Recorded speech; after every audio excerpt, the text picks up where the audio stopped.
you're killing me. You're killing me. I'm actually gonna be the one with whose blood pressure goes up from all this. I think everyone else is dying right now because we're going for almost 2.5 hours on this show. But no. I'm kidding. Okay. NXT TakeOver in your house. Prediction times. I don't know if you're effervescent. Would you consider yourself effervescent? Or is it effervescent by proxy? Maybe by proxy. Okay, by proxy. Whatever the heck she is, Victoria Tedesco.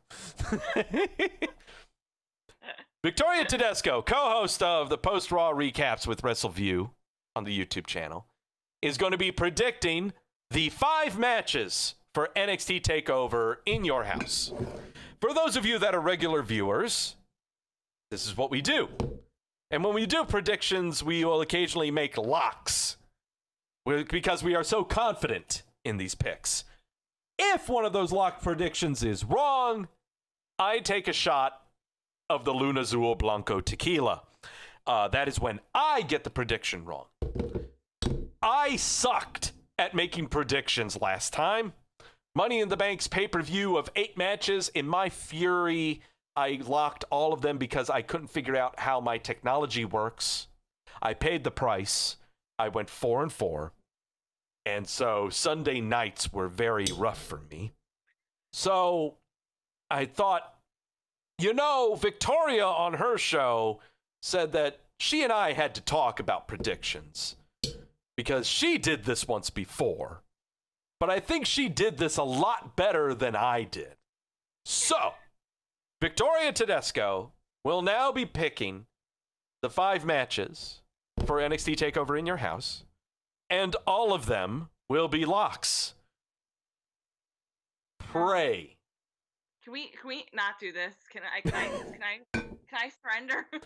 You know what? I think in the background, if there was ever a time that your husband Mike would want to reenact Karrion Kross's entrance, now is the time. Because I can just see Mike just laughing, with just okay. So 5 matches. Here we go. Let's kick things off with the Fonz Balor squaring off against Taffy Pole, Aleister Black, Damien Priest. That's what they call him in the chat room. Finn Balor versus Damien Priest. This has been kind of a 3-week build. This started off with Fonz Balor getting attacked in a training room, I guess, even though he wasn't found being attacked. Then he came out saying that he would reveal the attacker, but the attacker came out and revealed himself. This is kind of just a filler. But what are we doing here? Victoria Tedesco, what say you? I'm saying Finn. I'm saying Finn. I am. Right. The Fonz is winning. Fonz is winning. Just outright. I mean, that's what matters is who wins the match. Okay. Final answer. All right. Because, I mean, you got to count disqualifications into this. Okay. Because if someone wins by DQ. So you think. Fonz. Okay. The Fonz. Fonz is going to win. Okay. I got no problem with that. I see the Fonz winning. I see, Taffy Pole, Aleister Black doing some chicanery, and it's just maybe carrying on. But yeah, I see. I have hope for this one. I can say I'm not nearly as nervous making a decision. Okay, good. All right, so we got the Fonz. All right, match number 2. Tomato Chomper squaring off against the Karrion Kross with the wacky entrance and the and Scarlett in tow, who looks incredibly in that picture, but never looked like that at all in person. So Tomato Chomper versus so Tomato Chomper versus Karrion Kross. What say you, Victoria?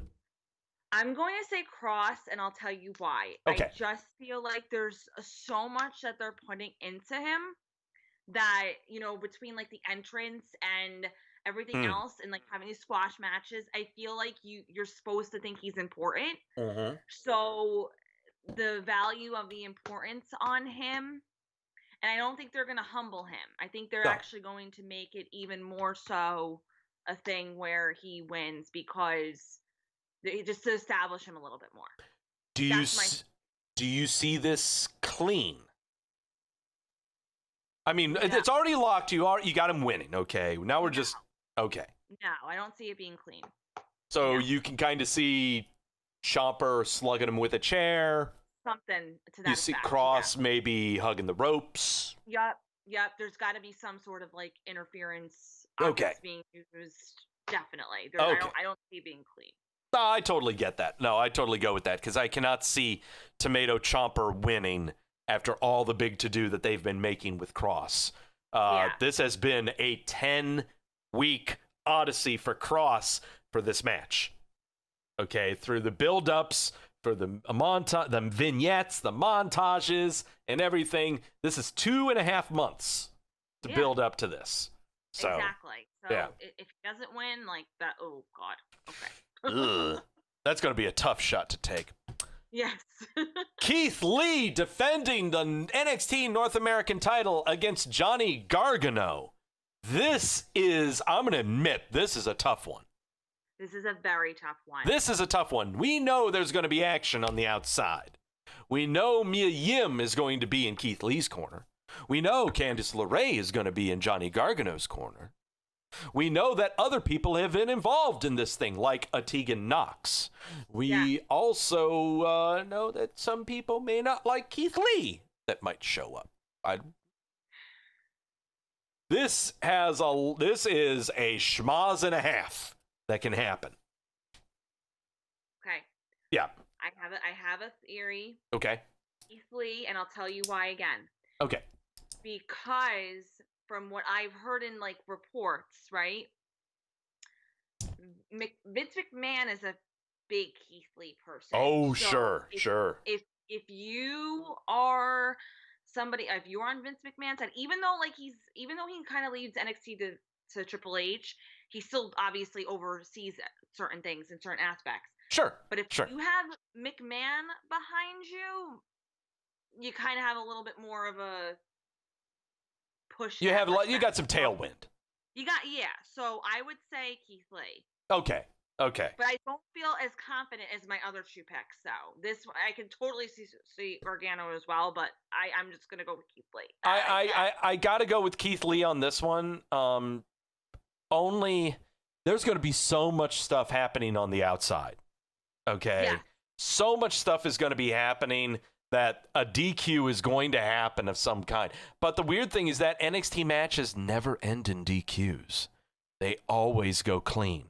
Every NXT match in its pay-per-view history has gone clean. They've never done DQs, never done any of that stuff. Never had double countouts. That's what it's been. So we're gonna have to break that mold, though. I feel like it's time to break that mold. Something is going to happen in this match. Okay, something's going to happen. My thing is so much is going to happen unless Johnny Gargano does end up winning. But I just can't see that. It's way too early. It's way too early. He's got a lot.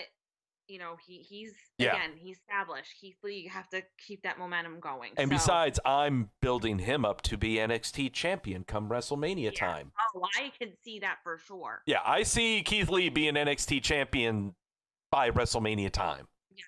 Okay, but now is not the time to push on the gas for that. Oh. All right. Match number 4. Triple threat of the vagina persuasion. NXT champion Charlotte Flair defending against Rhea Ripley and Io Shirai. We knew this was going to be happening. We knew this was going to happen after Charlotte Flair versus Io Shirai happened on NXT. And then Rhea Ripley came out. We knew we were going to be getting a clusterfuck of some kind that could potentially relieve Charlotte Flair of the NXT Women's title. Is that going to happen? No, I think Charlotte. because I feel like if none of this was going on right now, yeah, none of this is going on, it would be Rhea Ripley, because I feel like they would want that type of, even before that, like, we don't really know what WrestleMania, what the initial outcome was going to be. Mhm. But I think Charlotte has, is so, at one point I've said that she's better than like the men and the women. Like, she just has like this insane amount of, I don't know. I can't even describe her. She's just spectacular to me. Yeah. So I feel like to carry the division, to have the title be where it is, Yeah. they need to have Charlotte there. So it has to be Charlotte. I do agree that, yeah, Charlotte's probably going to come out from this.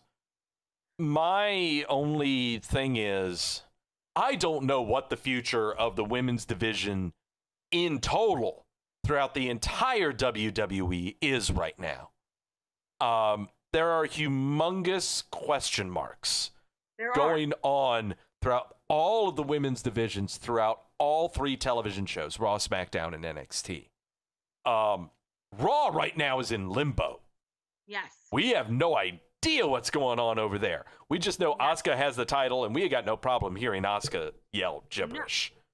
No, definitely not. But there's no storylines, nothing going on over there, except Nia Jax, I guess. That's the plan, I guess, right now. SmackDown, it's about Karen, and that's fine. Okay? SmackDown is all about Karen, leading up to the swerve from Sasha Banks, and that's fine. Okay? We've got to find some filler to lead up to that. That's why we had Tamina. And I don't know what we're getting after that. Apparently, we're just getting filler of the the women's tag team titles involving Bliss and Cross. If that's the case, what my Iconics? You suck. So, but that's what they're going to do. But on the NXT side, we have no idea what's going on over here, okay? And it's all because they inserted Flair into NXT to give notice to the NXT women.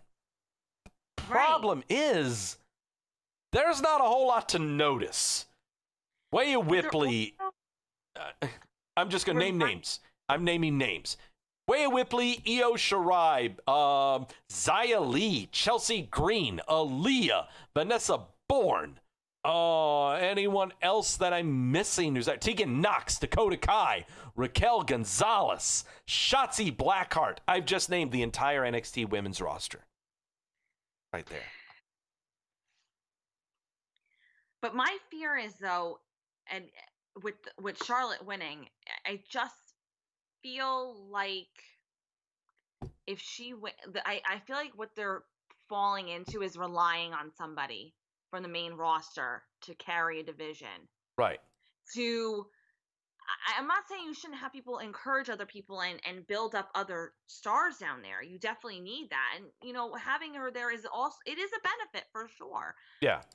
But at the same time, though, it's like, we really don't know how long we're going to be in this for. So you shouldn't rely on Charlotte being there. You really have to kind of be like, you could still have her involved, but you don't have to have her be champion.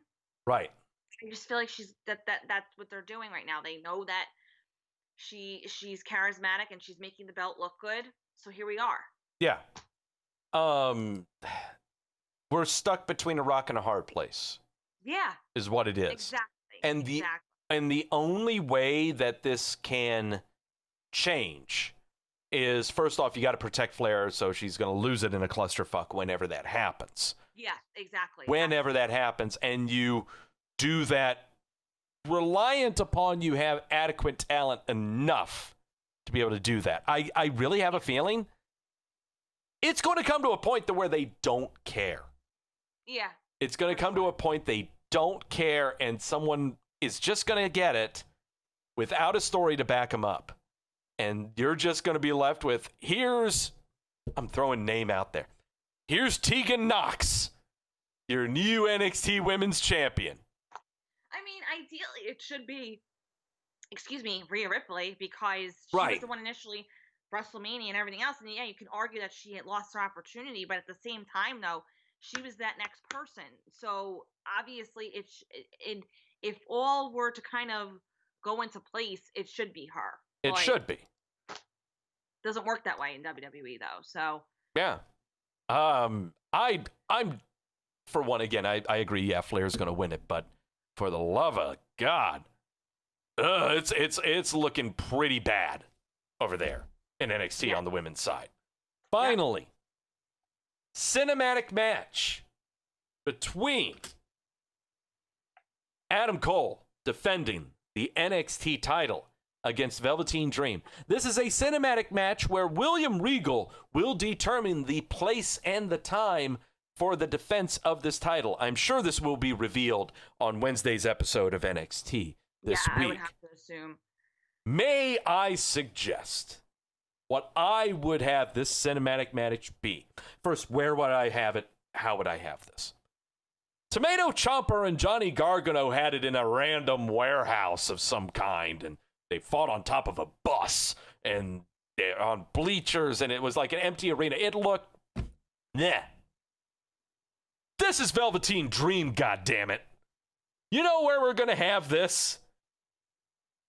I want this in a club like you would find in the movie Scarface. I want this in a downtown Miami nightclub with the smoke rising to the top of the roof. Black lights and purple everywhere. There are women scantily clad dancing, and men as well to make it even worse. And it just, that happening everywhere. Poles everywhere. Men twirling on poles. Women twirling on poles. 10 minutes into the match, it becomes a foam party. It's nothing but bubbles and suds everywhere. You don't know what the hell's happening. You just see bubbles flying everywhere. People are oblivious to the fight that's happening around them. Jello shots are being consumed like they're nothing. I want this to look like spring break is what I want this to look like. Okay? This is what I want. All right? You want Miami Beach, spring break. I want Miami Beach, spring break. Like, you want just day drinking at 12, goes into the night, all that. You have not had a successful spring break unless you've had at least 2 STDs. That's the kind of spring break I'm looking for here. Okay? The situation that you are in is more uncomfortable than anything else that's been happening in our country for the past month and a half. So, okay, that's what I want. I want 1980s Miami Vice. You want Miami Vice. Like Miami Vice Club. Like, there's that underworld boss of Vince McMahon sitting in a booth, and he's watching all of this unfold. But you want the white coat, right? You want the white suit with the pink shirt. I want pastel ties. I want it all. Okay? I want this, and needs to scream Grand Theft Auto Vice City. Okay? That's what this needs to scream. Okay? But we may not get that. I'm fine with whatever we get. I'm not going to sit there and type out part of the Wrestling Observer newsletter that this was supposed to happen or this is what should have happened. So, Victoria Tedesco, the final match. What say you? Adam Cole versus Velveteen Dream. Velveteen Dream. Oh, no! The only title change is the big one. Velveteen Dream. Okay. We get any chicanery in this? Do we get any tomfoolery? It's time. It's time to give him the title. We don't know what's going to happen, and it's time. He is beyond charismatic, and he is. I know not everyone agrees with me. I think some people think he's a little too eccentric for their liking, and that's okay. But he has shown this. Even if he doesn't have the best matches, because there's always this thing I find with him. When you go to, when there's certain NXT shows, like usually from start to finish, the show is incredible. Yeah. But sometimes I found that the Velveteen match, like Velveteen Dream matches, like kind of like were, what I wasn't expecting. Like, I kind of expected more for them. However, being who he is and being who his character is, I feel like people are drawn to him. There's this weird kind of like obsession with him. You either really like him or you really hate him. And I feel like during this time, you got to give people that eccentric feel, that's something new. Yeah. So either if he wins or not, if he wins, you're going to get like a conversation. So I don't know. I feel like what I love is already everyone in the chat room is already going, oh, Adam Cole will go to AEW. Adam Cole to AEW. No, that ain't happening. Kids in the chat room and on the internets and everything, let this be known right now. The WWE understands the cash cow they have in Adam Cole. Okay? They've got merchandise. They've got all kinds of stuff with his name on it. It's going to sell. All right? So hold your horses on him. Okay? Now, next up, Velveteen Dream being champ. Do we inevitably see both of these guys going to Raw or SmackDown? Yes, I would say Velveteen Dream would probably go to Raw. Yeah. And Cole would probably go to SmackDown. Yeah. Does Adam Cole bring the entire Undisputed Era with him? Yeah. Yes. Yeah, yes. That's what I was thinking too. Yeah. My thing is Velveteen Dream needs to be on Raw. Yeah, I mean, 100%. Badly. Monday Night Raw does not have a main character right now. No, and that is exactly why he would go to Raw, and Cole would go to SmackDown, because Fox is very, with SmackDown, they're trying to make it very, very sports-like, you know, showing it in bars, having it equate to football and to, whatever.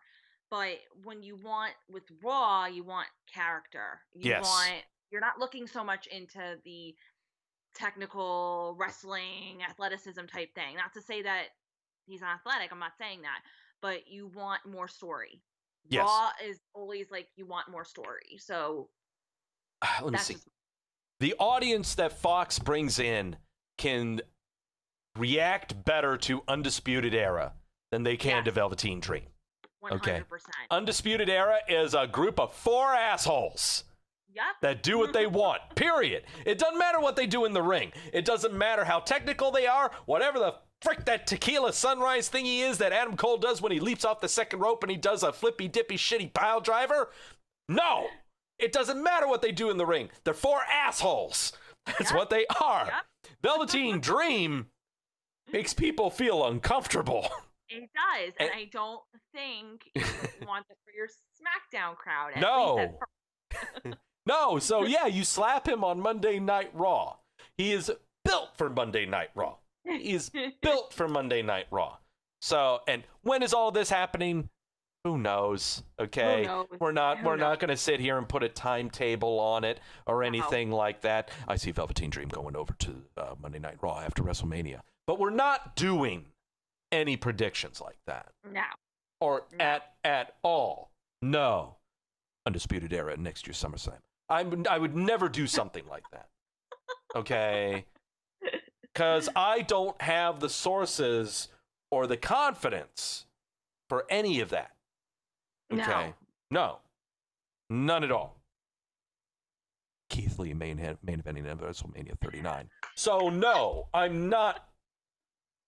We're not like that. Okay? No, we're not like that in this show.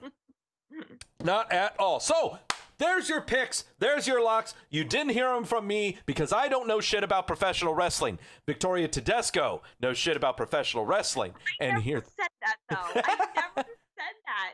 I love how you go, on your show you said I was like, yes, I did say we need to talk. But I never said that you didn't know anything. And I never claimed that I knew more than you. Let's just make that clear. The ginormous galaxy brain of Victoria Tedesco says that the following is going to be happening this Saturday. Is it Saturday? No, it's Sunday. Wait a minute. Is it Saturday? Is it Saturday or Sunday? It's Sunday. Sunday. It's next Sunday. It's Sunday because Mike had church today. So yeah. Ginormous brain Victoria Tedesco says that Fons Balor is going to defeat Damien Priest. Karrion Kross is going to defeat Tomato Chomper with that. Yes, stop looking, Doug. Keith Lee will retain title against Johnny Gargano. Charlotte Flair will retain the NXT women's title against the various women seen here. That is Io Shirai and Rhea Ripley. And then finally, the coup de grace, Velveteen Dream, is your new NXT champion at the expense of Adam Cole, causing everyone to say that Adam Cole is going to jump ship to AEW. And then we finally get the tag team duo we've always dreamed of Britt Baker and Adam Cole, because fuck storylines and fuck television production. Jesus Christ.